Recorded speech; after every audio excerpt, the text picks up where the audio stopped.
Hey there.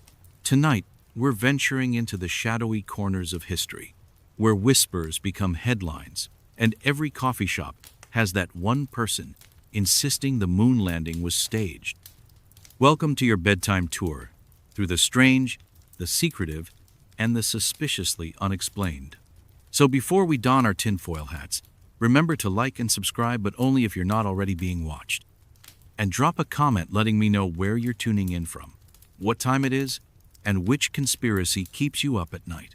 Now dim the lights, lock the doors, just in case, and get cozy. Because tonight, the truth is out there, or maybe it never was. The moon is bright tonight, hanging like a pale coin in the sky, indifferent and silent. Somewhere, someone is staring at it and thinking, we never went there. The greatest achievement in human history, they say, is also the greatest hoax, filmed on a dusty soundstage while the world watched in rapturous awe. Maybe it was Stanley Kubrick who directed it, crafting scenes so perfect they fooled an entire planet. Maybe the astronauts were actors, their jumps on lunar soil nothing more than slow-motion tricks and hidden wires. Maybe the American flag really was flapping in an invisible breeze because someone forgot to turn off the studio's air conditioning. In the quiet of the night, the doubts creep in, soft as static. The footage is grainy, the shadows seem strange. The crosshairs on the photos sometimes appear behind the objects, as though reality itself had been hastily pasted together by a government desperate to beat the Soviets. That's the heart of this theory, a race, a rivalry, a need to win at any cost. After all, it was the height of the Cold War. America needed a triumph, something to prove it was the rightful ruler of the stars. What better way than to fake the moon landing, broadcast it to the world, plant a flag in a dusty set, and call it history? And if you look at the footage with tired, suspicious eyes, you might start to see what the believers see. The strange lighting, the missing stars in the black sky, the impossible perfection of every shot. The way the astronauts bounce as if they're held by invisible marionette strings. The dust that seems to settle too quickly. The footprints too sharp in the powdery soil. Some people spend their whole lives staring at these details, convinced they hold the key to an unthinkable lie. Others roll their eyes, call it nonsense, point to thousands of engineers, scientists, radio operators, and data that prove otherwise. But in the world of conspiracy, proof is just another trick, another layer of deception. Because if they could fake a moon landing, couldn't they also fake the proof that they didn't fake it? The spiral never ends. And that's the lullaby of this particular conspiracy. The comforting hum of doubt. The notion that you're in on a secret the rest of the world is too blind to see. Maybe the astronauts really did leave footprints on lunar soil. Or maybe they stepped into history on a stage lit with bright lamps and surrounded by darkness. You lie in bed and picture the set. Dusty gray ground, a black curtained sky, a camera rolling as Neil Armstrong takes his giant leap for mankind, while a director nods from the shadows, whispering "cut" when the take is done. Maybe the moon rocks handed out to museums were chunks of petrified wood. Maybe the tapes were lost on purpose. Maybe somewhere there's a reel of outtakes, showing an astronaut tripping over a cable and cursing under his breath. It's almost funny, almost comforting, the idea that the truth is so fragile, so easy to fake. Because if the moon landing was a lie, then maybe everything is. Maybe history is just a bedtime story told by powerful men, a projection on a screen meant to soothe the masses while they build their real empires in secret. And if that's true, maybe you don't have to worry so much about your own failures and missed chances. After all, if they can fake the moon landing, maybe you can fake being okay for one more day. As you drift off, the moon outside your window still shines, bright and uncaring. Maybe men walked there in 1969. Maybe they didn't. Either way, the night goes on, and your dreams are real, no matter what the conspiracy theorists say. Imagine you are lying on your bed, drifting towards sleep, the weight of the blanket pressing gently on your chest. Now imagine that beneath you, stretching out in every direction, the world is not a spinning blue marble hurtling through the endless void, but instead a giant, perfectly flat plane steady and unmoving, like a cosmic dinner plate drifting on a sea of dark nothingness. That's what some people believe, with a conviction so unwavering it might even lull you to sleep, if it weren't also so absurdly fascinating. They say the Earth is flat because it looks flat. You walk across a field, and you do not curve gently downward into the void. You keep going in a straight line. You look out across the ocean, and the horizon is a razor-thin edge, sharp and clear, not the bulging belly of a sphere. Gravity, they say, isn't real. It's just a trick, a convenient fiction to explain why things fall. The truth, according to them, is that the Earth is constantly accelerating upward at 9.8 meters per second squared, pushing us against the ground like ants stuck to the bottom of a rising elevator. The idea of a round Earth spinning at 1,000 miles per hour, wobbling through space at thousands more, is just too much for the flat Earth mind to accept. It would mean we are clinging to the surface of a giant ball, with our feet glued on by an invisible force, while oceans stick like beads of water to a tennis ball flung through the air. It would mean trusting scientists and astronauts and governments, trusting photographs from space, trusting physics itself, and trust in the conspiracy world is just another word for gullibility. They say NASA is lying. Every space photo is faked, every satellite a projection, every astronaut a crisis actor floating in a swimming pool somewhere in Houston. They say there is no South Pole, only an ice wall ringing the edges of our flat disk, hundreds of feet tall, holding back the ocean from spilling over into oblivion. They say the United Nations knows that pilots lie, that the horizon always stays flat no matter how high you climb, because there is no curve to see. You can almost picture it, the endless sheet of Earth stretching out forever, hemmed in by a frozen barrier, the stars painted onto a dome overhead like a giant celestial planetarium. It has a kind of twisted comfort, this theory, a universe where nothing moves, where there are no vast cosmic distances, no spinning orbits or unimaginable emptiness, just a flat world, like a stage built for us alone, with edges to guard us from falling off, and maybe something beyond that ice wall waiting in the darkness. Sleep creeps closer as you picture the ice wall, glinting under a pale sun, a shimmering barrier that no one is allowed to cross. They say explorers who get too close are turned back by secret government agents or simply vanish, their stories swallowed by the conspiracy. There is something strangely soothing in the simplicity, the stubborn certainty that everything you see is exactly as it appears, that the Earth is flat and stable and designed for your feet, that the horizon will always be there, a straight line separating sky and sea. Your eyelids grow heavy, the shapes in your room blur, and for a moment you might almost believe it too. Maybe the world really is flat. Maybe gravity really is a lie. Maybe the great lie isn't theirs, but everyone else's. Maybe you're the one who sees the truth, the one soul awake while billions sleep on a spinning ball. Then sleep takes you, slow and inevitable, pulling you under just like gravity, real or not. And as you drift away, the Earth seems to stretch out around you, flat and endless, your pillow as steady and unwavering as the surface of the world itself. They flutter on windowsills, perch on streetlights, strut around city squares with glassy black eyes and heads that jerk and bob as if powered by unseen wires. They coo, they peck at crumbs, they leave chalky white splatters on park benches and statues. But what if those beady eyes weren't eyes at all? What if, behind every feathery puffed chest, there lurked a camera lens, a battery pack, a whirring motor disguised beneath soft down and gleaming wings? That's the idea behind one of the strangest and somehow most charming conspiracy theories floating through the urban fog. Birds aren't real. They never were. At some point in the 20th century, so the story goes, the government began quietly exterminating the entire bird population, replacing them with surveillance drones made to look exactly like pigeons, sparrows, crows, ducks. Why? Because people don't notice birds. They're everywhere, part of the background hum of daily life. And what better way to track the movements of citizens, to listen to their conversations, to watch from the skies, than to build your hidden army out of something so mundane no one would question it. The theorists will tell you that birds perching on power lines aren't resting, they're recharging. That the reason you never see baby pigeons is because they're manufactured full-sized in secret government factories.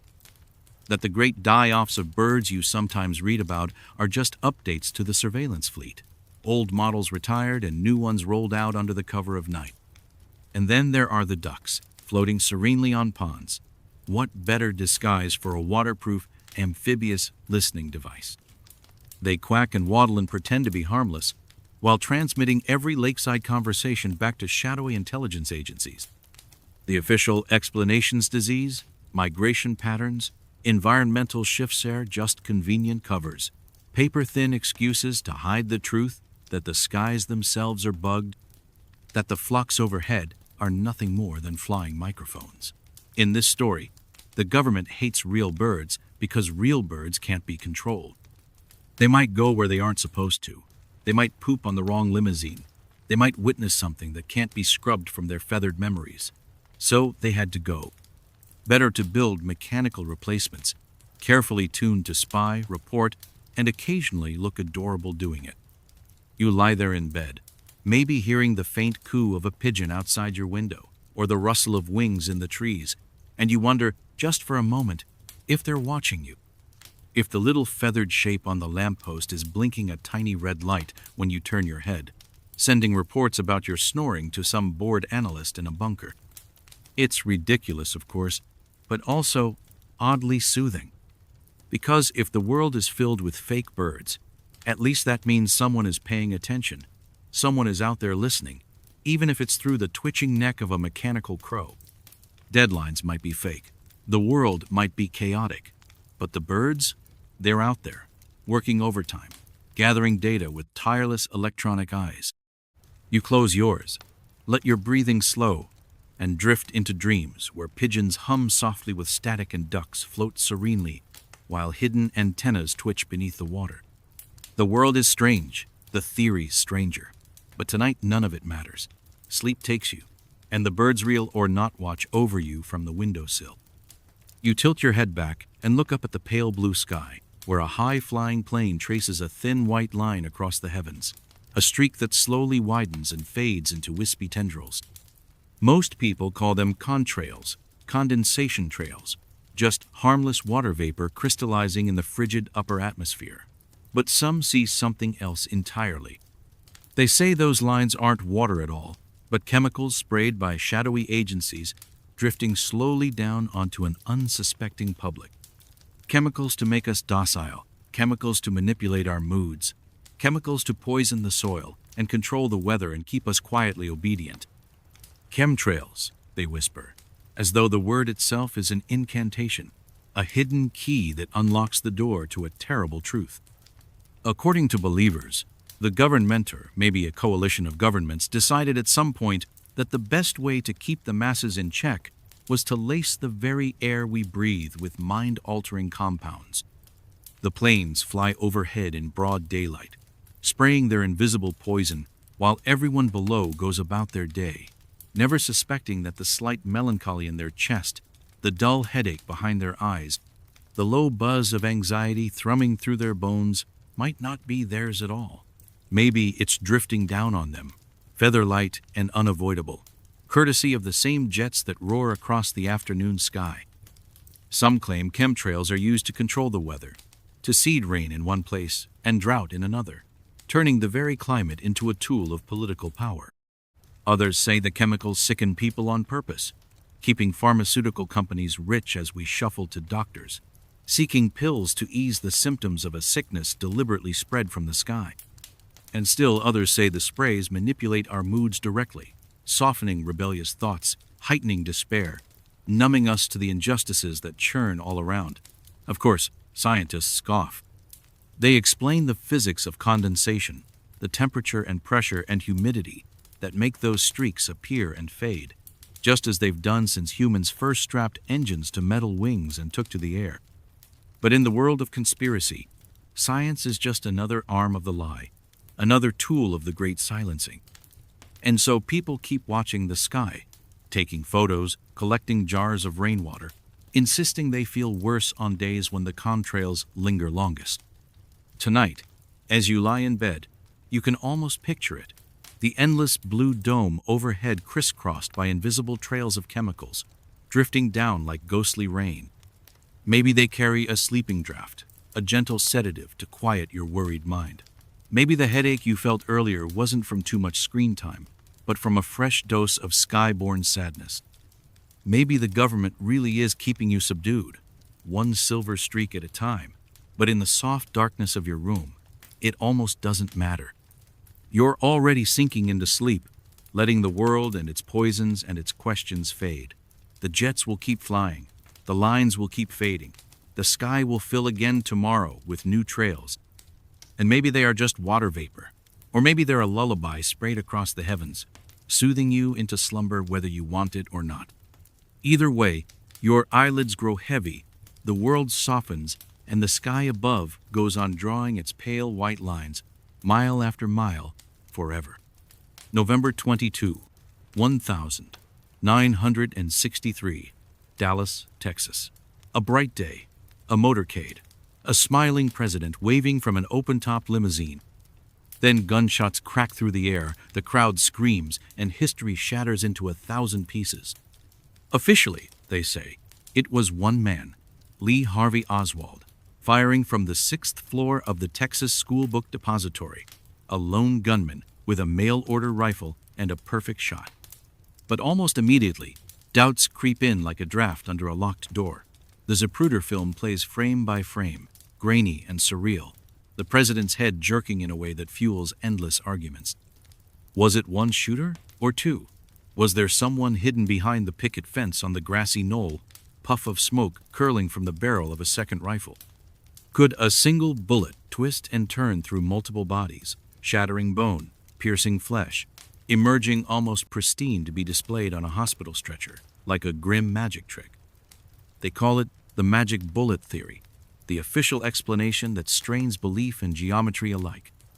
And that single bullet, gleaming under harsh lights, has become a bedtime story for generations of skeptics, a lullaby of paranoia and possibility. Some say the CIA was involved, furious at Kennedy's foreign policy. Others point to the mafia, nursing old grudges, or Cuban exiles, or shadowy government cabals desperate to maintain power. In the half-light of conspiracy, everyone had a motive, everyone had a gun, everyone was in on it except the American public, left with grief and confusion and a lingering sense that the truth was just out of reach. Decades later, the doubts never fade. The Warren Commission's thick volumes lie on dusty shelves, official and final and forever disputed. Witnesses remember seeing men with rifles darting away, mysterious figures in the crowd, muffled shots from somewhere unseen. The geometry of doubt bends and folds in on itself until the story has no clear shape at all, just a tangle of theories that multiply in the dark. Maybe it was a lone gunman. Maybe it was three. Maybe Kennedy's death was scripted by forces so powerful they can bend history itself, rewrite the official record, silence anyone who gets too close. Or maybe, in the harsh light of day, it really was just one man, broken and angry, desperate to etch his name into the annals of history, with 3 quick shots from a cheap rifle. But at night, in the quiet hour when sleep tiptoes near, the doubts whisper again. The grassy knoll looms in the shadows. The magic bullet spins impossibly through the air, and somewhere unseen a second gunman waits, forever hidden just out of frame. You close your eyes. The Zapruder film flickers in your mind, looping endlessly as the car glides by, as the president waves, as the fatal moment freezes in time. The questions have no answers. The geometry makes no sense, and sleep comes softly anyway, wrapping you in a blanket woven from doubt and history and the quiet hum of conspiracy that never quite fades. The morning of September 11th, 2001, began like any other, with coffee cups, commutes, and clear blue skies over New York City. Then the world cracked open, steel and concrete crumbling as planes slammed into the Twin Towers, fire roaring through the upper floors, and soon after, the towers fell, one after the other, sending ash and paper and human dust into the air. Officially, the explanation is straightforward, if horrifying. Hijacked planes, burning jet fuel, weakening steel beams, a collapse driven by catastrophic structural failure. But almost immediately, in the smoke and grief, the questions began. Some pointed to the way the towers seemed to drop straight down, floors pancaking on top of each other, in a cascade that looked, to some, eerily like controlled demolition. Others asked about Building 7, the third tower that fell later in the day, untouched by a plane, sparking endless debate about fires, structural damage, and secret detonations. They noticed flashes on video footage, heard muffled booms in the chaos, and pieced together testimony from bewildered firefighters who swore they heard explosions before the towers crumbled.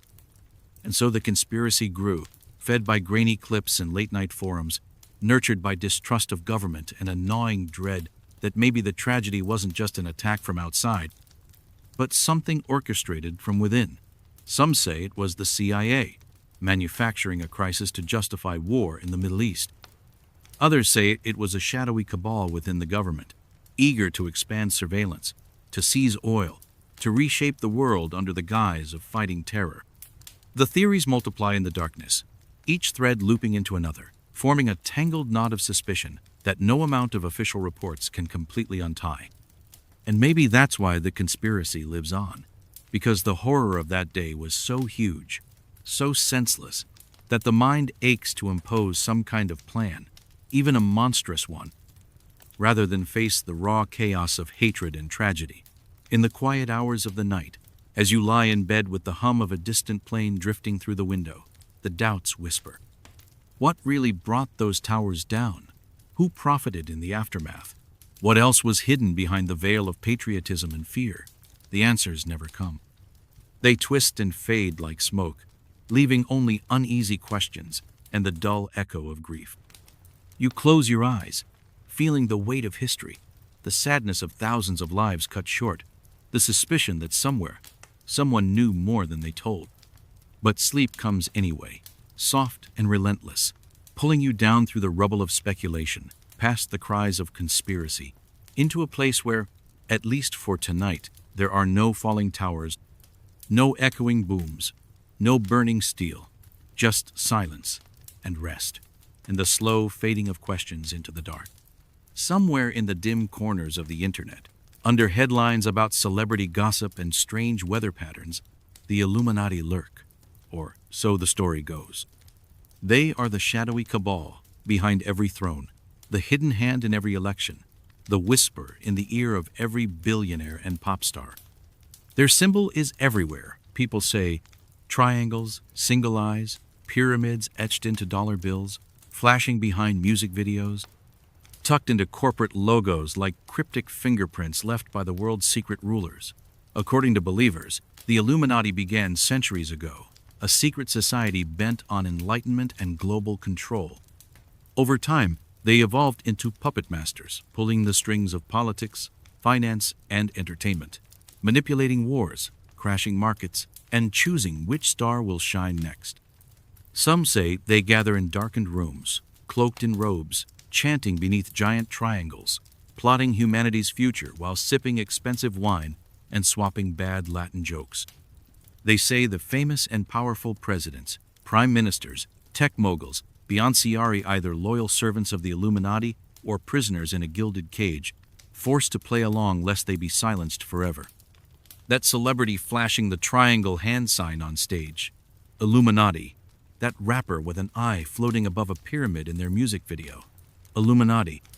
The Super Bowl halftime show with strange symbols and flickering flames, absolutely, definitely Illuminati. Skeptics laugh, of course. They say it's just pattern-seeking gone wild, the human brain stitching hidden connections out of random shapes and gestures. But there's a certain cozy thrill in the idea of a secret society so powerful they can choreograph global events and also leave clues, like mischievous children scribbling on the margins of history. It makes the world feel smaller, tighter, controlled, because if the Illuminati really do run everything, then at least someone is steering the ship. even if they have questionable taste in logos. Tonight, as you drift off, think of them in their candlelit chambers, triangles glowing on the walls, a giant eyeball watching every move. Maybe they're planning the next market crash. Maybe they're arguing over which celebrity to elevate next. Or maybe they're just bored, doodling more pyramids on napkins while the world spins blissfully unaware. You pull the blanket tighter, close your eyes, and let the soft hum of conspiracy soothe you into sleep, where the rich are always richer, the powerful always powerfuler, and somewhere, a triangle glows forever in the dark. They walk among us, or so the story goes. Perfect smiles, unblinking eyes, skin that never quite seems to fit right. Politicians, celebrities, billionaires, the glittering elite who stand on stages and wave to the crowd while hiding something ancient and scaly just beneath the surface. Lizard people, reptilian shapeshifters, cold-blooded overlords from beyond the starcer, maybe from deep within the earth itself, biding their time, manipulating humanity from the shadows. Some say they came from the Draco constellation. Others claim they were here long before us, lurking in hidden tunnels beneath cities, waiting for the right moment to rise. They're masters of disguise, weaving themselves into royal bloodlines, corporate boardrooms, and pop culture, wearing human skin like a costume while they feed off our fear, our attention, maybe even our flesh. The theory drips with campfire horror. Queen Elizabeth adjusting her mask just so, revealing for a split second a flicker of emerald scales, a news anchor's eyes glitching on live TV, pupils slitting into vertical lines before snapping back to normal. Clips surface online, grainy and glitchy, each one a supposed glimpse behind the curtain, proof that the warm smile on the screen is really the thin-lipped grin of a predator watching us like mice in a maze. Skeptics say it's nonsense, a paranoid fantasy, a modern-day fairy tale that explains away the cold, alien cruelty of those in power by suggesting they aren't human at all. And maybe that's why the theory clings so tightly to the imagination. It's easier to believe our rulers are monsters than to accept that real human beings can be so indifferent, so ruthless, so hungry for control. You lie in bed and think of the lizard people gliding through gilded palaces, huddled in secret meetings, flicking their forked tongues as they plan the next election, the next war, the next hit single. Maybe they drink human blood to stay young. Maybe they're building nests beneath parliament buildings. Maybe they're just bored immortals toying with us for their own amusement. And as your eyelids grow heavy, the world softens. The hiss of reptilian laughter fades into a low lullaby, and you drift toward sleep with one lingering thought. If the lizard people really do run the world, at least they're consistent, cold-blooded, calculated, and always watching from behind those perfect smiles.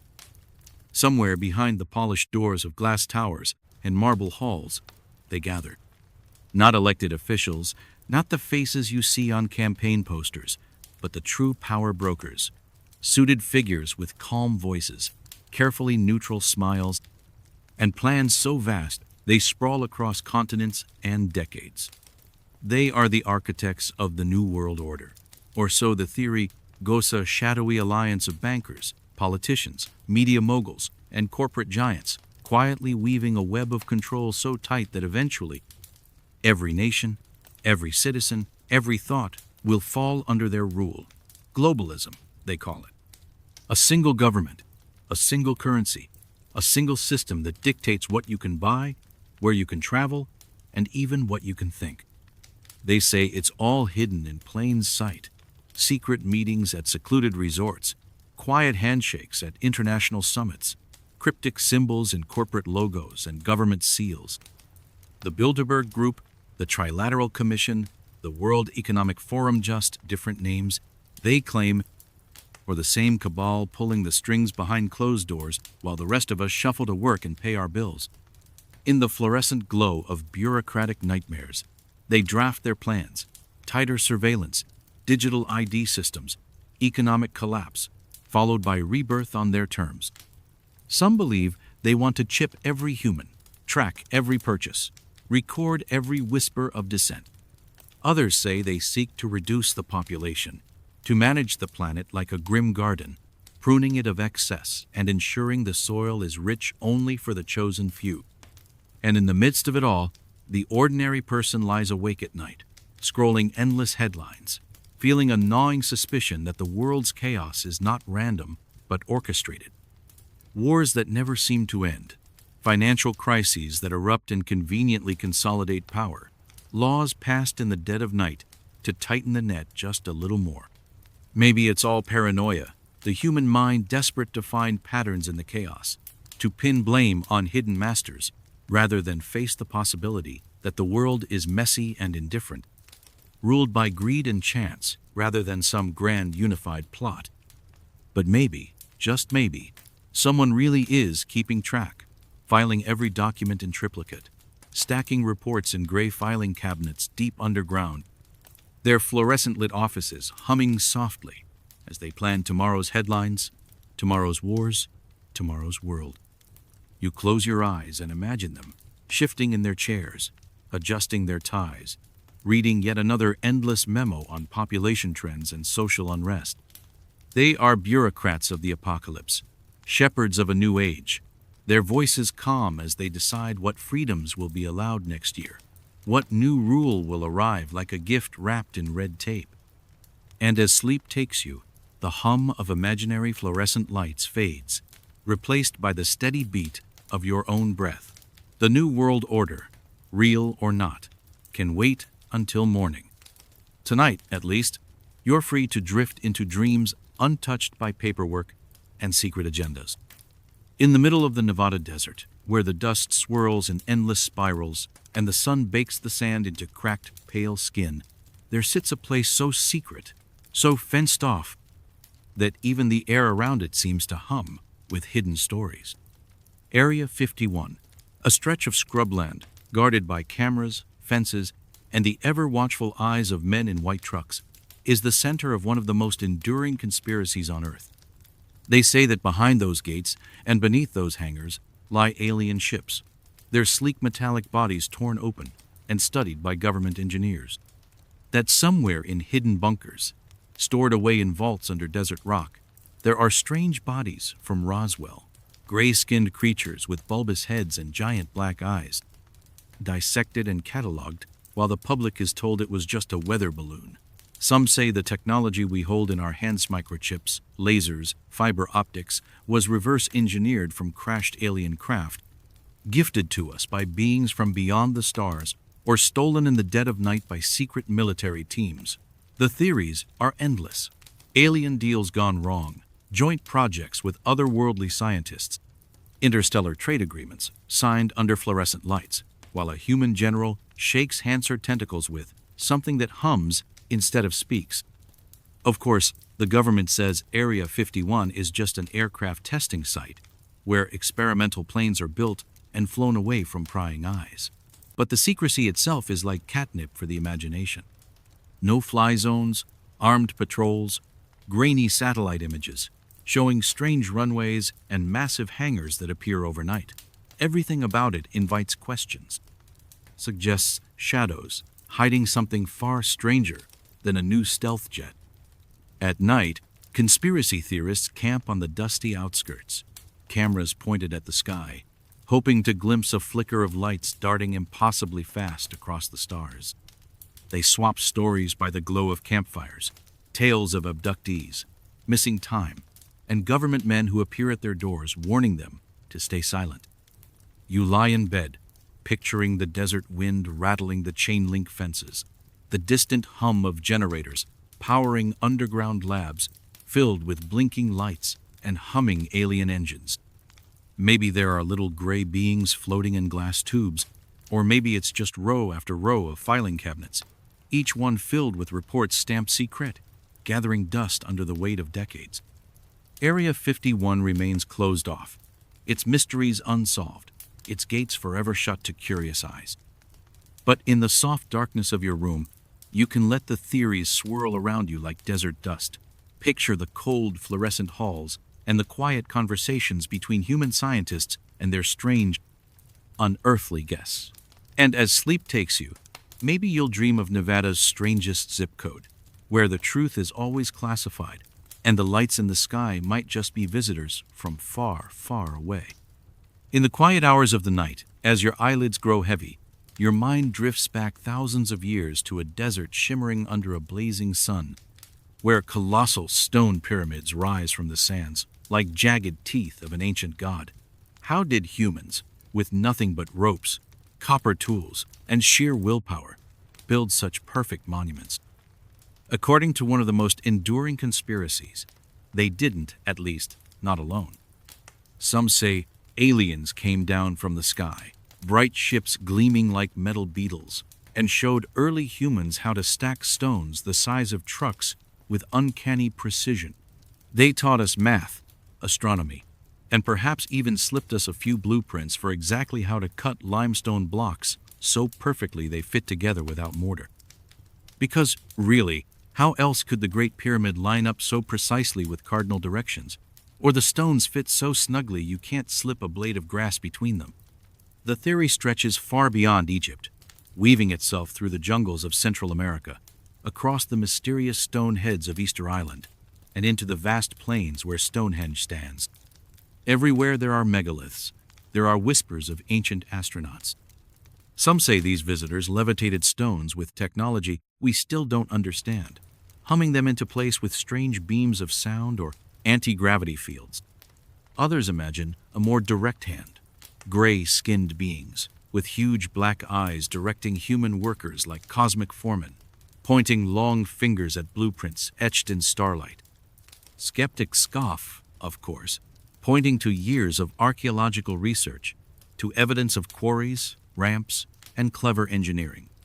But there is something so satisfyingly simple in imagining that we had help, that the impossible became possible not through backbreaking labor and ingenious human effort, but because someone out there lent us a hand. It makes the universe feel less empty, less lonely, and a little more magical.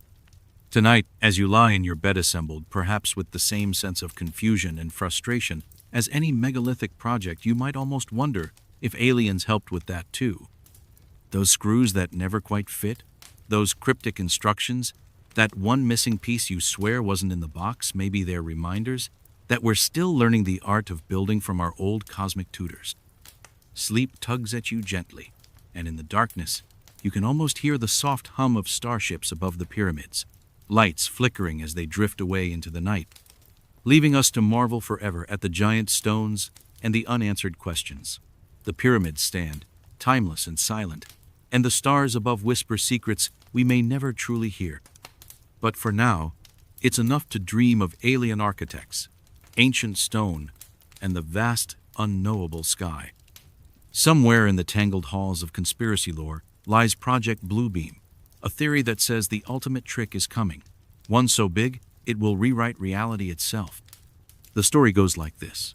Hidden deep within military labs and government bunkers, powerful forces have developed technology so advanced it can project giant, lifelike holograms into the sky massive, glowing images of religious figures, alien fleets, or whatever else it takes to make humanity fall to its knees in fear and awe.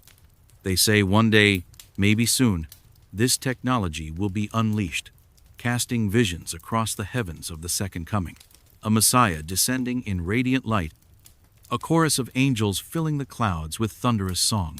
Or maybe it will be an alien invasion, fleets of ships appearing over every major city, demanding humanity surrender or face annihilation.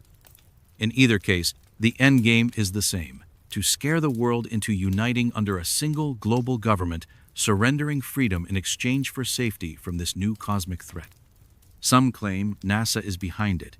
Others say it's the UN, or a cabal of global elites who have patiently plotted for decades, building the technology, scripting the spectacle, waiting for the perfect moment when humanity is fractured and desperate enough to believe. Skeptics call it pure science fiction, pointing to the logistical impossibility of faking an apocalypse visible across the entire planet. But in the hush of night, when shadows creep and the mind drifts, the idea hums with an eerie plausibility. After all, humans have fallen for illusions before, trusted voices and images that turned out to be lies. Maybe the greatest deception of all is still waiting in the wings, a celestial puppet show ready to dazzle us into submission. You lie in bed, imagining the sky above your house blooming with holy light, an enormous figure stretching from horizon to horizon, calling you by name in a voice that vibrates the walls. Would you question it? Would anyone? Sleep pulls at you like a tide, and you drift off with one final thought. When the stars flicker and the clouds seem to glow, maybe it's just another bedtime story told by powerful men.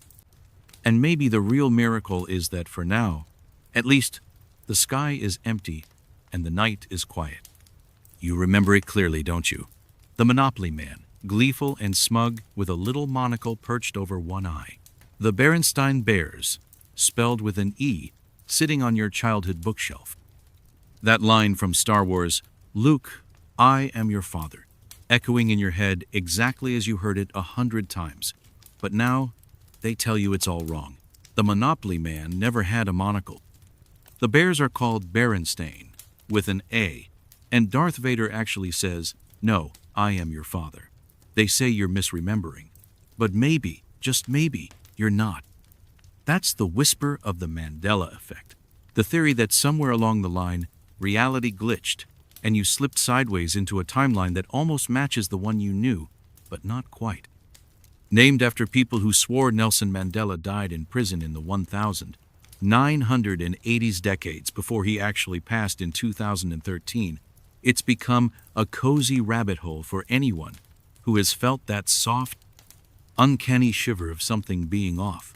Maybe it was CERN, smashing particles so hard they cracked the membrane between parallel worlds. Maybe reality is just a program, and someone updated the code but couldn't fix all the bugs. Maybe this is the price of living in a multiverse. 1,000 slightly different Earths brushing against each other like leaves in a dark forest. Skeptics say it's just collective memory failing, the brain's tendency to fill in gaps, to edit stories until they fit neatly in our heads. But at night, when you lie awake, the idea that you're not wrong, just displaced, feels comforting. Maybe that book on your shelf really did once have an E. Maybe that movie quote really was exactly as you remember, before the world wobbled and tilted into this almost but not quite right version. You sink into your pillow, letting the strangeness wash over you, the eerie feeling that somewhere out there is the world you left behind, where the Monopoly Man still has his monocle, where Fruit Loops were always spelled Fruit Loops, where tiny details match the memories tucked into your head like delicate treasures. Sleep whispers, promising that in dreams, at least, you might find your way back, or at least glimpse the place you came from. And if you wake up tomorrow and something feels different again, well, maybe you're just crossing timelines in your sleep, riding the shifting currents of a universe forever slightly out of sync. The hum of the world fades as you sink into bed, and somewhere deep in the back of your mind, a quiet thought flickers. What if none of this is real? What if the creak of your floorboards, the faint glow of your phone screen, the pulse of your own heartbeat are just lines of code running in a massive, cosmic simulation? That's the unsettling lullaby of simulation theory, the idea that everything you see and feel, every moment of triumph and heartbreak, is part of a sophisticated digital construct built by beings far beyond your comprehension. Maybe they're scientists testing out universes like computer programs, or maybe they're curious children running a game so vast and intricate that entire civilizations blossom and crumble while they go grab a snack. They say the universe looks suspiciously like math. Particles flicker in and out of existence.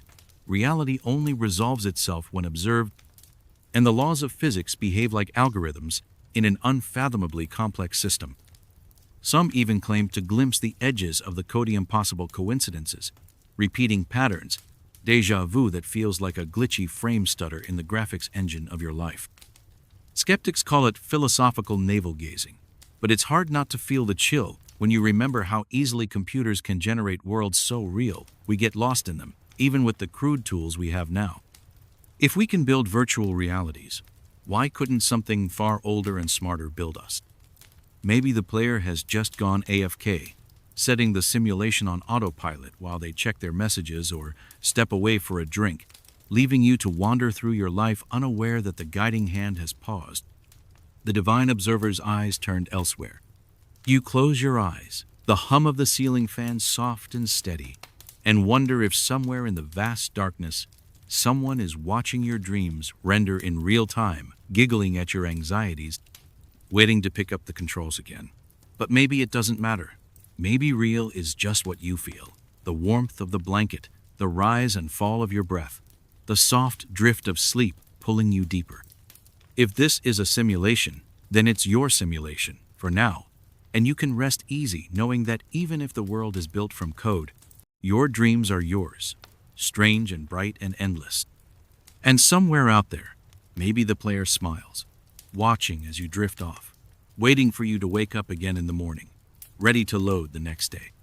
They call it just an airport, a gateway to the Rockies where travelers shuffle through security lines and wait for delayed flights.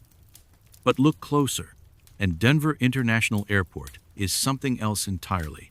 A sprawling conspiracy wrapped in steel and concrete and unsettling art. Outside, there's the massive blue horse statue, muscles straining, nostrils flared, eyes glowing a demonic red even in daylight. Some call it Lucifer, a cursed sculpture that killed its creator when a piece of it fell and severed an artery, as though the beast demanded blood before taking its place by the road. Inside, the walls are lined with massive murals, nightmarish scenes of masked soldiers, burning cities, children clutching extinct animals, all under the cold gaze of grim-faced figures with guns and swords. They say the murals predict a coming apocalypse, a plan laid out in plain sight by the shadowy powers behind the airport. Some believe there are miles of underground tunnels beneath the runways, built not for luggage carts, but for secret government bunkers, or perhaps a refuge for the world's elite when doomsday finally arrives. Others whisper that the tunnels hide portals, gateways to something darker, a hellish realm of demons and reptilian overlords who pull the strings of the surface world. There are plaques in the terminal bearing the symbol of the New World Airport Commission, an organization that doesn't exist. Conspiracy theorists see this as a wink, a hidden nod to the New World Order, proof that the airport is more than it seems.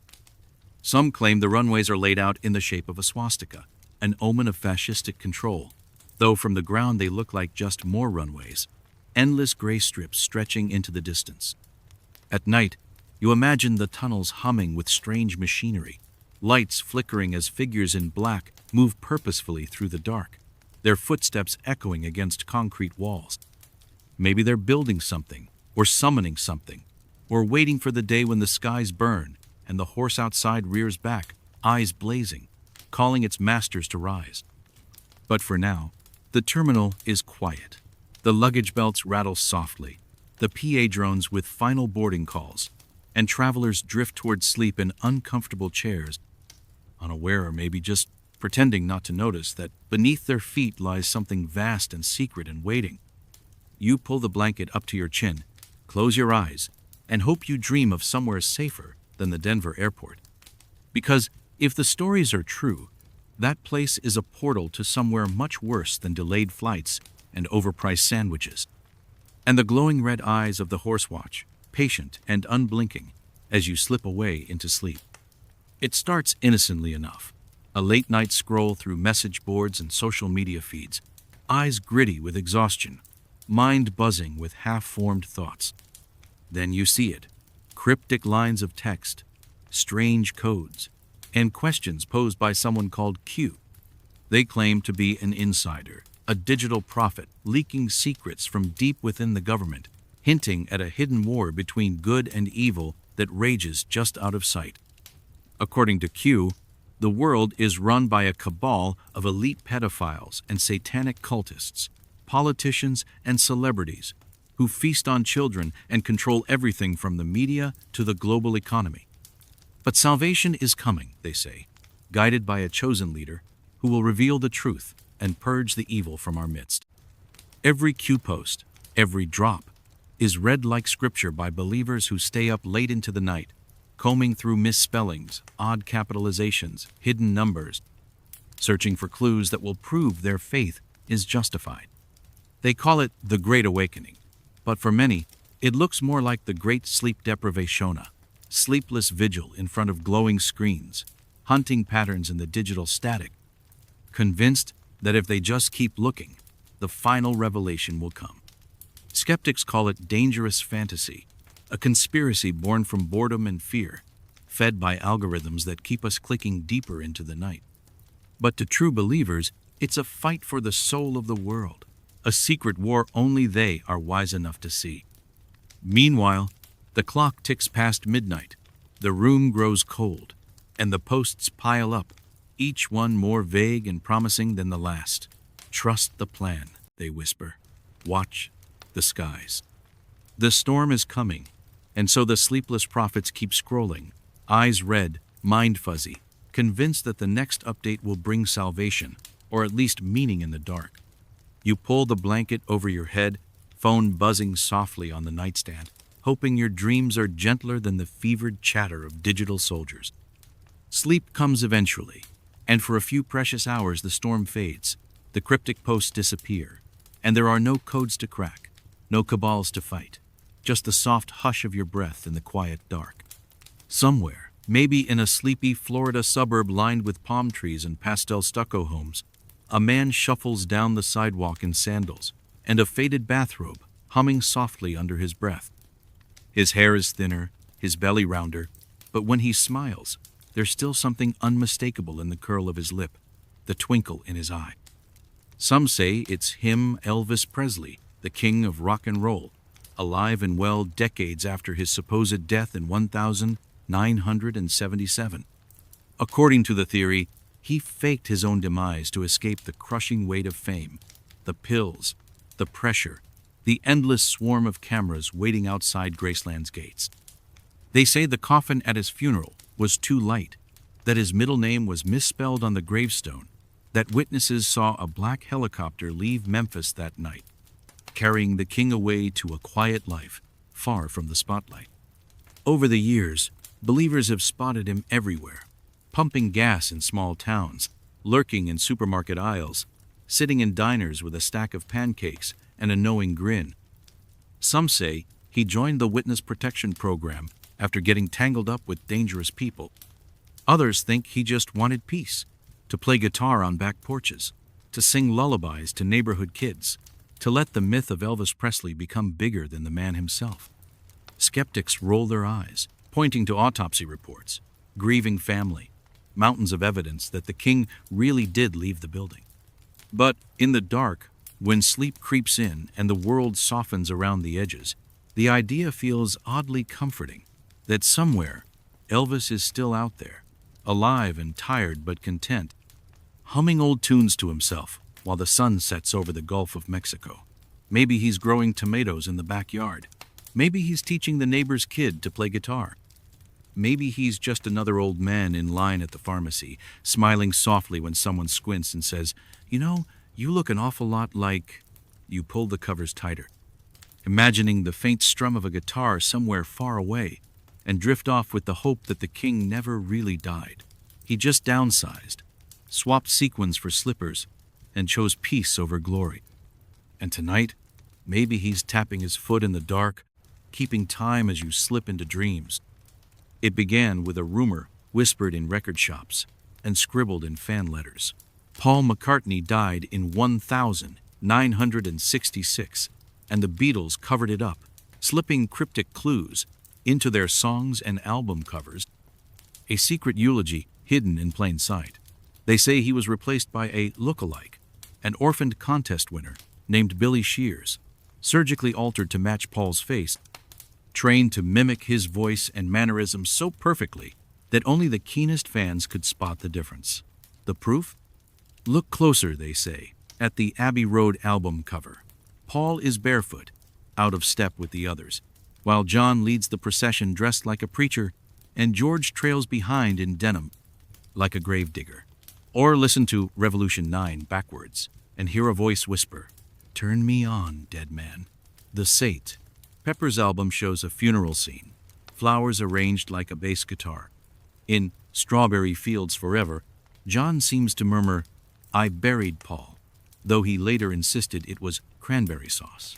Late-night radio shows replayed these clues, spinning records backward, dissecting photos, convinced the Beatles were winking at the world, mourning their lost friend while hiding him in plain sight. Skeptics say it was just fans seeing patterns in noise, chasing ghosts through poetry and chants. But the story stuck, blooming into one of rock history's strangest and most persistent conspiracies, a puzzle box lined with haunting chords and cryptic smiles. Tonight, as you drift towards sleep, you can almost hear those backward lyrics whispering through the static, a lullaby from the past. Maybe Paul really did slip away. Maybe the Beatles mourned him in secret. Or maybe the mystery is the point a game for fans to play. A bedtime story woven from record grooves and pop legend. You close your eyes, imagining a quiet London studio, tape reels spinning, the ghost of Paul singing softly in the dark.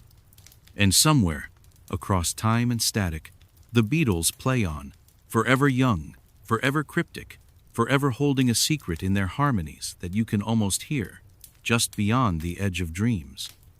Beneath the marble halls and gilded ceilings of Vatican City lies a labyrinth few have seen, guarded by Swiss soldiers and centuries of tradition. The Vatican Apostolic Archivonce called the secret archive stretches for miles underground, its shelves stacked with dusty tomes, crumbling scrolls, and countless locked boxes whose contents have never been revealed. Some say it's just records, church correspondence, old financial ledgers, papal letters too fragile or dull for public eyes. But conspiracy theorists whisper of stranger things, hidden in the cool dark. Proof of alien visitations recorded by medieval monks. Secret prophecies predicting the end of the world. Lost gospels that could rewrite Christianity itself. They imagine ancient books bound in cracked leather, their ink faded but their words explosive, kept from the world to preserve the church's power. Some believe the archives hold the true third secret of Fatima, too terrifying to reveal, or relics smuggled out of Jerusalem before the Crusade holy artifacts that could topple kingdoms. Others claim the vault contains technology given to humanity by visitors from the stars, locked away until the world is ready. Officially, of course, the Church insists there is no dark conspiracy, just careful preservation of fragile history. But the aura of secrecy lingers. No one can simply walk in. Scholars must apply for permission, specifying exactly which document they want to see. The walls are thick, the security tight, and somewhere beyond the card catalogs and quiet hallways, locked doors remain unopened. As you lie in bed, you imagine wandering those endless aisles, brushing your fingertips over spines that haven't seen daylight in centuries, listening for ghostly whispers between the stacks. Maybe somewhere in the dark, a single bare bulb hums over a desk where a priest transcribes an alien message, or deciphers a prophecy so dire it can never be spoken aloud. You drift off picturing dusty books, flickering candles, and a vault so deep it might stretch all the way to heaven or somewhere much further below. And above, the Vatican hums on, its secrets safe for another night, as the world outside sleeps, none the wiser. In the frozen stretches of Alaska, just outside the quiet town of Gakona, stand fields of towering antennas, rows and rows of metal spires pointing skyward like a forest of skeletal trees. This is HAARP, the High-Frequency Active Auroral Research Program, officially built to study the ionosphere, that thin layer of charged particles high above the Earth. But according to conspiracy theorists, HAARP is far more than a scientific outpost. They say those antennas aren't just studying the sky, they're manipulating it, sending powerful radio waves to twist jet streams, stir hurricanes, and conjure earthquakes on command. Some claim HAARP is a secret weapon of weather warfare, controlled by shadowy government agencies eager to punish rogue nations or sow chaos in distant lands. Others say it's part of a broader plan to depopulate the planet, unleashing droughts, floods, and fires that drive people from their homes and leave the world ripe for takeover. On message boards and late-night radio shows, believers swap stories of strange cloud patterns, unnatural lightning storms, or rainbow-like ripples in the sky signs. They insist that HAARP is at work, turning the atmosphere itself into a laboratory of control. Skeptics call it pseudoscience, insisting the facility couldn't muster the power to shift so much as a summer breeze. But the mystery clings to the place, fed by decades of secrecy, high fences, and the strange hum of machinery under the northern lights. You lie in bed, listening to the soft patter of rain against your window, wondering if someone far away is tuning a dial, guiding the clouds overhead with invisible fingers. Maybe tonight's storm isn't just nature's whim, but part of a global chess match, one more move in a hidden weather war that never ends. The rain falls, the wind sighs, and sleep comes, carrying you away on waves of thunder, into dreams of crackling antennas, swirling storms, and a sky forever humming with secrets. It starts with a whisper, an old fear dressed in new language, that someone, somewhere, is coming to take your place. They call it the Great Replacement, a conspiracy spun from demographic data and stoked by political opportunists, claiming that elitist shadowy governments, secret cabals, globalist masterminds are orchestrating the mass migration of non-white populations into Western countries to dilute, replace, or erase the so-called native people. It's a bedtime story for the paranoid, told in dark corners of the internet, wrapped in charts and manipulated statistics, each twist designed to stoke fear of losing home, culture, identity. Politicians repeat it in coded language. Pundits hint at it with knowing nods, while online forums fan the embers into flame, turning real human movement and real human suffering into proof of a plot. But behind the theory lies something older than any manifesto: the dread of change, the fear of the other, the fragile terror that the world you know might slip away while you sleep. The truth, of course, is that people have always moved, always mingled, always built new communities on the bones of the old. And though demographic shifts bring real challenges, they also bring life and music, new food and new stories, the tapestry of humanity weaving itself stronger, brighter, more tangled. But fear is an easy lullaby. It tells you to pull the blanket tighter, to look suspiciously at your neighbor, to guard the door with trembling hands rather than open it. Tonight, as you drift into sleep, remember, the world is always changing, has always changed. And while conspiracies promise simple answers and villains in the shadows, real life is messier, more complicated, and often more hopeful than the stories whispered in the dark. Let that hope warm you like a quilt against the chill, and slip into dreams knowing that change, though frightening, is also the oldest magic there is. Some say they slither in silk suits, their scales hidden beneath perfect human skin, grinning at cameras while secretly plotting the next step in global domination. But while the world obsesses over their politics and power, there's one question almost nobody asks: what do the reptilian elite actually eat? According to the theory, these cold-blooded overlords have appetites as monstrous as their supposed true forms. Some whisper they feast on human flesh, draining blood in private ceremonies to keep their skin supple and their eyes gleaming bright. Others claim they prefer the young babies, children gulping down innocence like a fine wine to maintain their immortality. More imaginative conspiracists spin tales of secret kitchens beneath royal palaces, where pale chefs prepare delicacies harvested from abducted humans, organs carefully plated on silver trays, while the lizard people hiss with anticipation. Less dramatic believers insist the reptilian diet is more mundane: raw meat, live rodents, maybe the occasional politician who's outlived their usefulness. What everyone agrees on, however, is that they're definitely not vegan. Skeptics say it's nonsense, another monster story humans tell themselves to explain the callous, reptilian coldness of the powerful. Maybe it's easier to imagine our leaders as predators from another species than to face the truth that they're just human, flawed, greedy, and sometimes cruel, with hunger not for flesh but for wealth, status, and control. You lie in bed, stomach rumbling, picturing a lizard queen nibbling delicately on a platter of sautéed kidneys, or a banker peeling back human skin like a grape. The stories are grotesque, but also strangely comforting. Because if our rulers really are reptilian monsters, at least they aren't like us. And as sleep comes, soft and slow, you murmur a quiet thank you to the night, grateful you're not on the menu, at least not tonight. They say the man who built the happiest place on earth wasn't content to let death stop the magic. According to the legend, when Walt Disney died in 1966, he wasn't cremated or buried like ordinary mortals. Instead, his body, or at least his head, was secretly frozen, tucked away in a cryogenic chamber beneath Disneyland, waiting for the day when science could bring him back. Some claim his frosty vigil continues in a hidden room under Pirates of the Caribbean, while tourists drift past above, blissfully unaware of the icy secret below.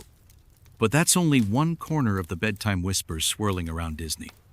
Others point to strange messages hidden in old cartoons, cryptic symbols, subliminal shapes, flashes of words that flicker too fast for the conscious mind but worm into your dreams. A flash of something inappropriate in The Rescuers, a questionably placed tower in The Little Mermaid, shadows in The Lion King that supposedly spell out something scandalous. Conspiracy theorists swear Disney was more than a storyteller. He was part of a secret society, a mason, perhaps even in league with the Illuminati, weaving hidden codes into children's tales to mold minds and seed secret messages into the next generation. Skeptics scoff, pointing to bored animators, accidents, or urban legends that grew out of misheard stories. But in the quiet glow of night, when your eyes flutter shut, you might just picture a hidden door beneath the Sleeping Beauty castle, leading to cold chambers filled with frost and the soft hum of machines. Maybe Walt really is down there, dreaming frozen dreams of new worlds and new parks, waiting to return and build something even bigger. You drift into sleep, wondering if the Magic Kingdom has more magic than anyone ever guessed, and whether somewhere under the rides and laughter, the man who started it all lies waiting, patient and cold, for his happily ever after. The towers sprouted like metal weeds, sleek gray spires rising behind shopping centers and above suburban rooftops, promising faster downloads and clearer calls. But for some, 5G wasn't progress, it was the beginning of something sinister. The theory hums through late-night message boards that 5G towers don't just beam cat videos to your phone, they also flood the air with radiation designed to weaken immune systems, scramble your thoughts, or even control your mind outright. Some claim the rollout of 5G coincided suspiciously with the rise of new illnesses, linking invisible waves in the air to the sudden spike in global fear. Others whisper that the technology is a cover for surveillance, that every tower hides hidden cameras, microphones, or tech that scans your brainwaves while you sleep. Of course, scientists point out that 5G uses non-ionizing radiation just like earlier generations of cell service, and that countless studies show it's no more dangerous than a microwave oven. But paranoia buzzes louder than any peer-reviewed paper, and every flickering streetlight becomes a potential mind control beacon in the dark. Meanwhile, your phone, despite these supposed superpowers, still dies at exactly 2% battery whenever you really need it. Maybe that's the real conspiracy. A world where we're more connected than ever, yet always one bar away from losing touch completely.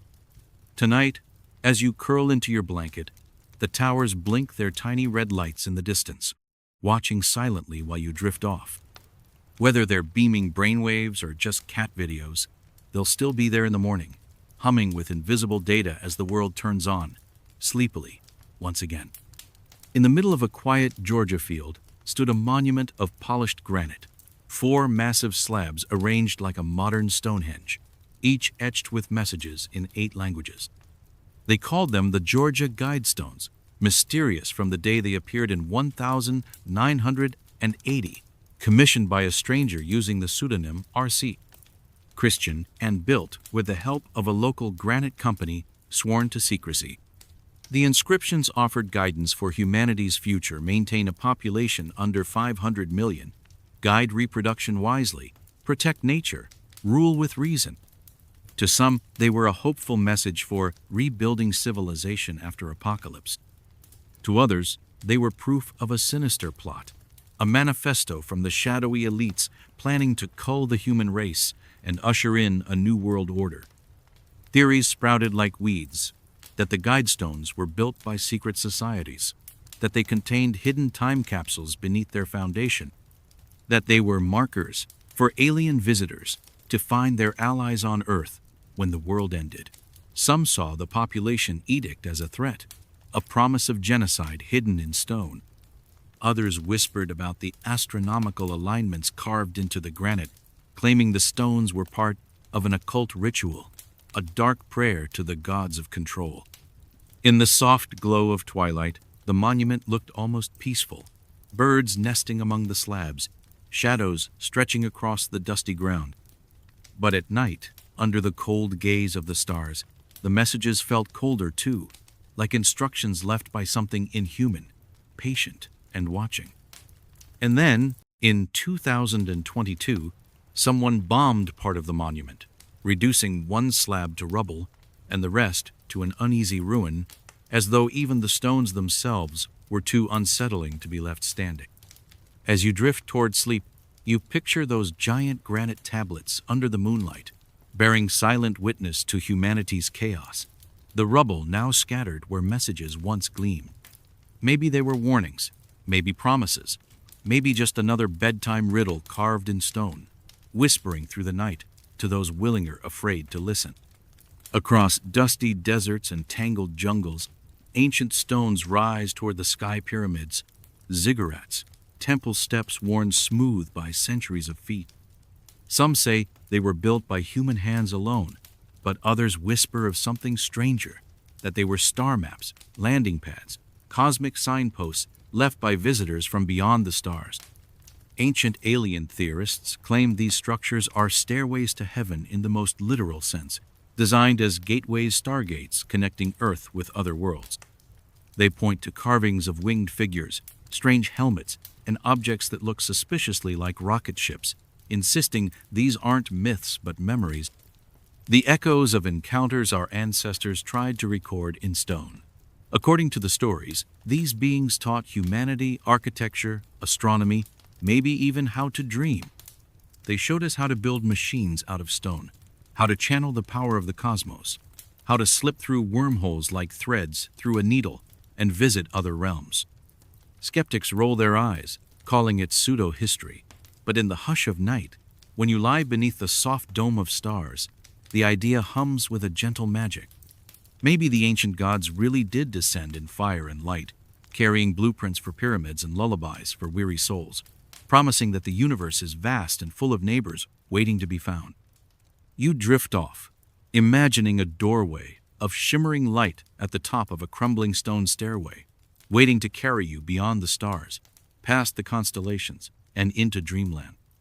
And maybe, just maybe, that's exactly where you're headed now, on a journey through the cosmos hidden inside your own sleepy mind, guided by the soft hum of ancient alien engines purring somewhere in the dark. They claim to slip quietly through the folds of time, blending into crowds with knowing smiles and vintage clothes just a little too perfect. Some say they've posted warnings on obscure forums, vague predictions that seem to come true, leaving behind cryptic dates and riddles. Others insist they've shown up on TikTok, flaunting old photos, futuristic gadgets, or scars they swear are proof of adventures in centuries not yet born. They're called chrononauts, time travelers, wanderers, from the future trapped in our present, or tourists slipping backward for a glimpse of the primitive past we call now. Skeptics say it's all hoaxes and hoary science fiction, but believers pore over blurry photos of supposed time machines, analyze grainy footage of strangers with smartphones in 1920s crowds, and swap stories in late-night threads. The man who knew too much about a coming disaster, the woman whose diary hinted at technologies decades ahead of her time. Maybe they're here to warn us, or to study us, or maybe they're just lonely, seeking company in a timeline not their own. You pull the covers tighter, imagining a visitor from the year 2347 lying beside you, smiling softly at your quaint lamp, your antique phone, your heartbeat, steady in the dark. Maybe they can't tell you what's coming, bound by paradoxes and cosmic rules you'll never understand. Maybe they're just here to watch you drift off, the past becoming the present a memory fading across the centuries. Sleep comes slowly, softly, like sand slipping through an hourglass, and somewhere in the shadows a chrononaut waits, keeping time for you, until the morning light.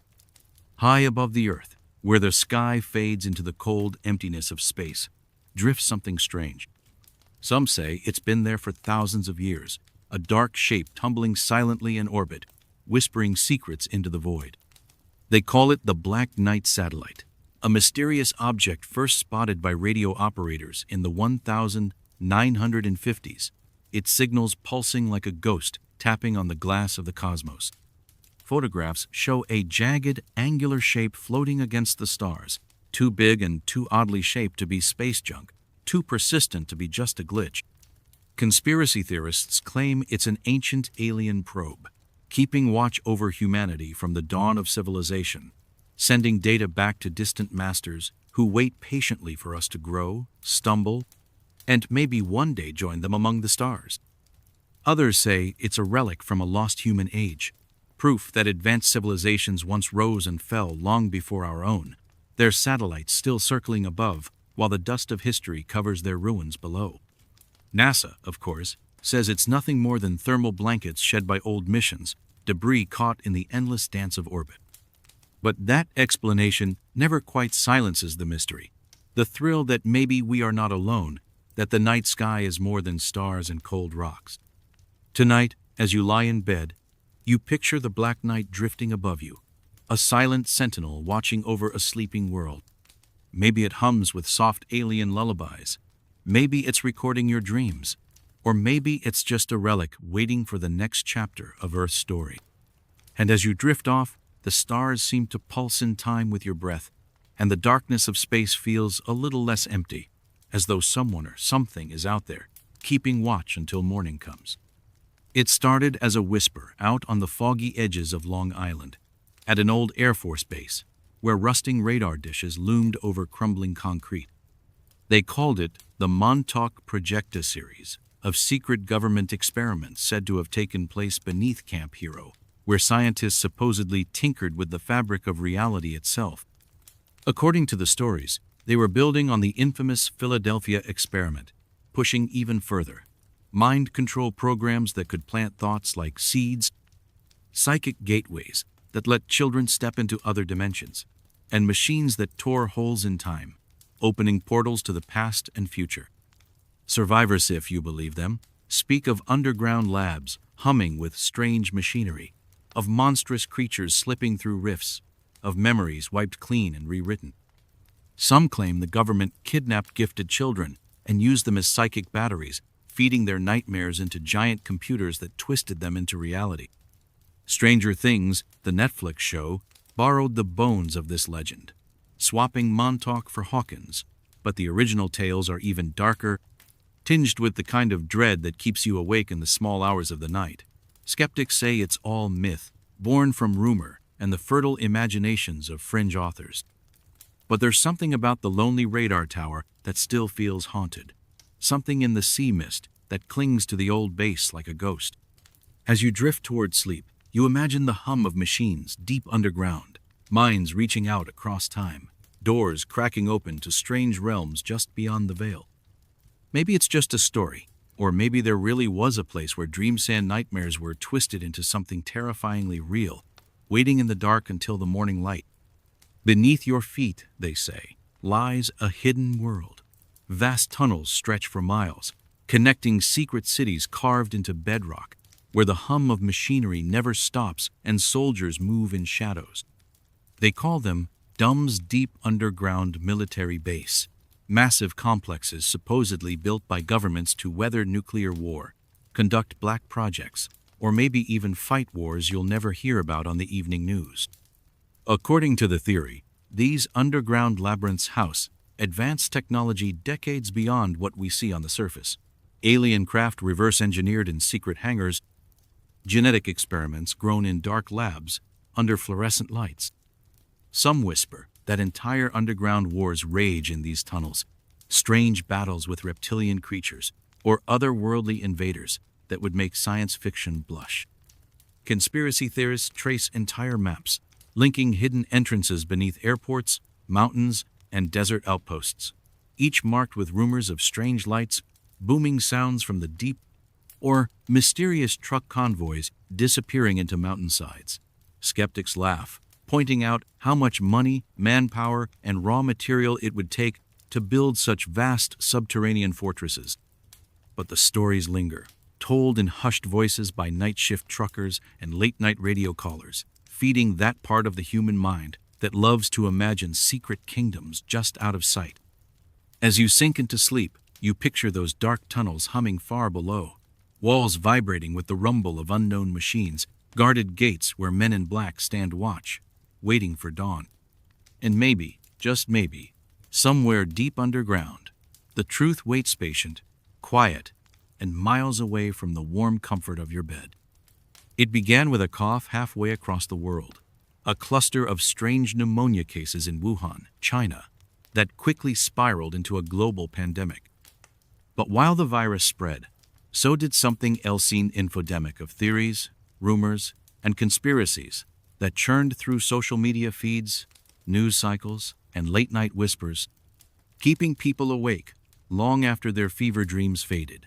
Some said the virus was made in a lab, engineered as a bioweapon, and unleashed either by accident or design. Others claimed the virus wasn't real at all, just a pretext for governments to seize control, to lock people in their homes, to test how far they could push society before it snapped. There were theories that 5G towers caused the illness, their invisible waves cooking brains and lungs from the inside out.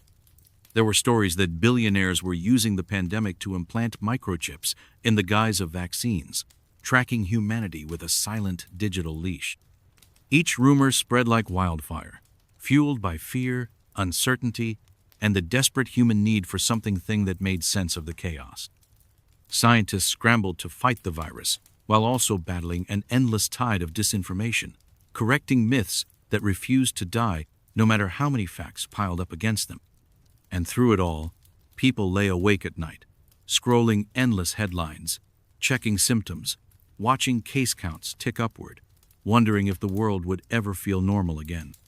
The truth, of course, was both simpler and more complicated.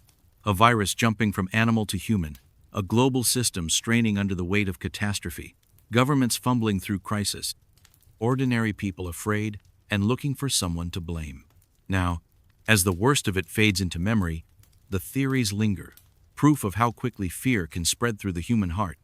You close your eyes, remembering the eerie silence of locked-down streets, the way the world seemed to stop, and the echo of strange voices whispering from every glowing screen.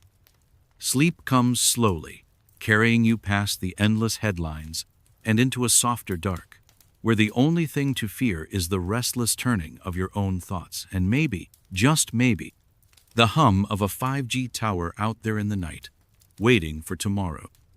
It was the conspiracy that broke the internet, sparked endless memes, and left even the most skeptical shrugging uneasily. Jeffrey Epstein didn't kill himself.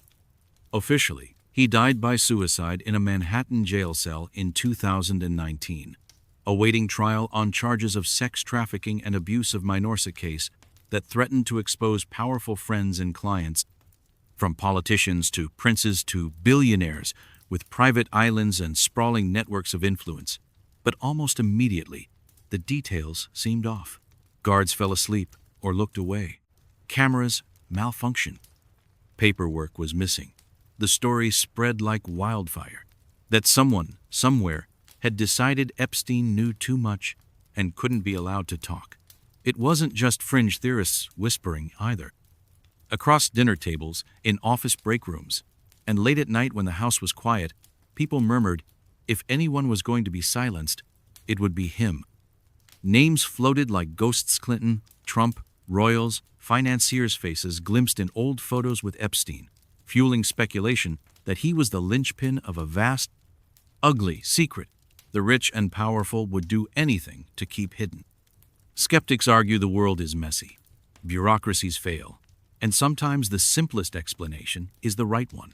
A man facing ruin, and a lifetime in prison took the only exit left. But something about Epstein's death still flickers in the mind late at night, a puzzle piece that never quite fits. And as you settle into bed, you wonder, who really holds the strings? And how many secrets slip into darkness before the morning comes?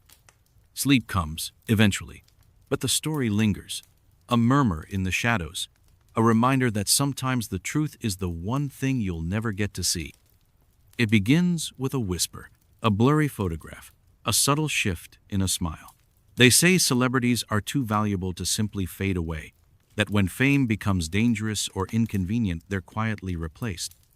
Maybe it was an overdose, hushed up, or a tragic accident covered by shadowy managers, but the public never finds out. Instead, they roll out a double, a look-alike trained to mimic every gesture, every giggle, every carefully rehearsed quirk that once seemed so real. Take Avril Lavigne, whose fans swear the real Avril died in the early 2000s and was replaced by a doppelganger named Melissa. They point to differences in her handwriting, a sudden shift in her style, lyrics that hint at hidden truths. Or Paul McCartney, again whose replacement theory is the grandparent of them all, proof that some conspiracies never really die. Some say Beyoncé isn't Beyoncé anymore, that Keanu Reeves is immortal, that Eminem was swapped out after a suspicious hiatus, his new self subtly different, his voice just a touch off. Skeptics roll their eyes, but it's oddly comforting, isn't it? The idea that our favorite stars never really leave us, that they're still out there, smiling into cameras, singing the old songs, even if the person behind the smile is someone else entirely. So as you drift into sleep, you imagine a secret room backstage, where the real Avril hangs out, sipping tea with the original Elvis, both of them watching the doubles keep the spotlight warm. The music plays on, the crowd cheers, and somewhere in the dark, the originals smile, knowing the show never really ends. Picture this. The year isn't really 2025, but closer to 1728. According to the phantom time hypothesis, nearly 3 centuries of history, about 297 years, were simply invented, slipped into the calendar by medieval rulers and scribes to rewrite the past, inflate their importance, or fix a dating error that spun wildly out of control. The theory claims the early Middle Ages, roughly 614 to 911 AD, never happened. Charlemagne, a fictional emperor. Entire dynasties? Imaginary. Those castles, wars, and dusty tomes? Forged, mistranslated, or misunderstood. Stitched together by scholars and church officials to create a convenient story of progress and divine rule. It began with a few historians puzzled by gaps and inconsistencies in medieval documents, odd jumps in architecture, and calendars that didn't quite align with astronomical data. They suggested the whole period was a phantom, a clever trick played by a few powerful men in dusty robes and iron crowns. Of course, mainstream historians dismiss it, pointing to mountains of evidence, carbon dating, tree rings, layers of ancient cities buried under centuries of earth. But at night, as you drift towards sleep, the idea glows like a strange little candle. Maybe the Middle Ages were just a bedtime story, 297 years conjured out of parchment and ink.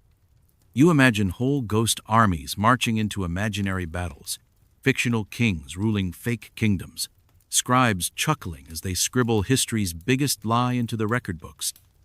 And as you slip into dreams, you realize that whether those centuries happened or not, they live on in our minds, in the myths we tell, in the echo of stories passed from generation to generation, proof that sometimes the past is as much illusion as memory, and history itself is just another tale to lull us to sleep.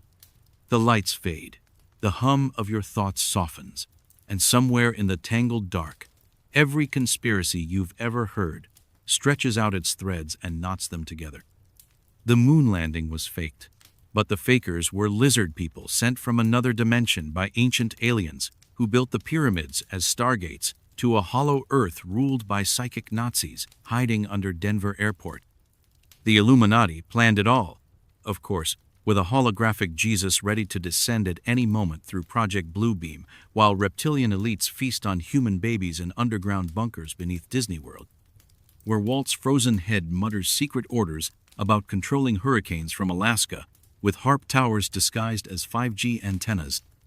The chemtrails whisper to your brain, telling you to stay afraid, while the Black Knight satellite records your every twitch, beaming it to shadowy figures who keep Epstein's secrets buried next to the real Paul McCartney's body under the Vatican vault.